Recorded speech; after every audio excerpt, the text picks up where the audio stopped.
ओम श्री परमात्मने नमः।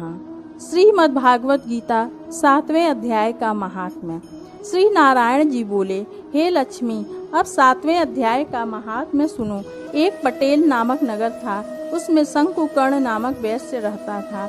वह व्यापार करने को नगर के बाहर कहीं को जाता था।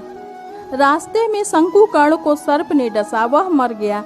उसके साथी दाह क्रिया कर आगे को सिधारे। जब लौटकर घर में आए तो उसके पुत्र ने पूछा, मेरा पिता शंकुकर्ण कहाँ है? उन व्यापारियों ने कहा, तेरे पिता को सर्प ने डसा, वह मर गए और यह पदार्थ तेरे पिता का है, तू ले ले। 1 करोड़ रुपया दिया और उनकी गति कराने को कहा, क्योंकि वह अवगति से मरे थे। उस बालक ने अपने घर आकर ब्राह्मणों से पूछा कि सर्प के डसे से मरे की गति कैसे करानी चाहिए। पंडितों ने कहा, नारायण बलि कराओ। लड़के ने उड़द के आटे का पुतला बनाया, चनिया चढ़ाया, जैसे पंडितों ने कहा वैसा किया। बड़ा यज्ञ किया, बहुत ब्राह्मण जिमाए, श्राद्ध पिंड दान कराया। बाकी द्रव्य जो रहा चारों भाइयों ने बांटा। एक पुत्र ने कहा, जिस सर्प ने मेरे पिता को काटा है मैं उसको मारूंगा। उन व्यापारियों से पूछा कि वह ठौर मुझे बताओ जहाँ मेरे पिता शंकुकर्ण मरे हैं। व्यापारियों ने कहा, चल वह ठौर तुझे बता दे।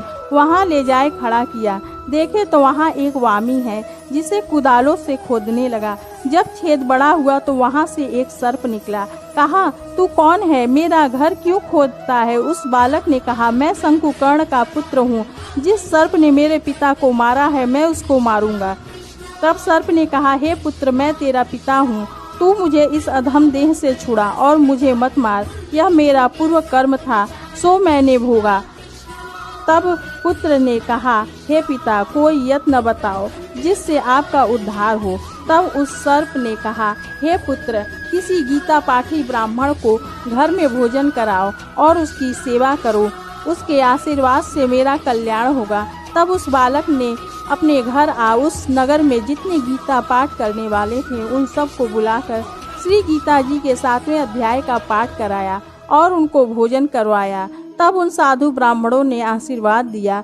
तत्काल शंकुकर्ण अधम देह से छूट गया और देव देह पाया। विमान पर चढ़कर आकाश मार्ग से जाता हुआ अपने पुत्र को धन्य धन्य कहता हुआ बैकुंठ धाम में जा प्राप्त हुआ।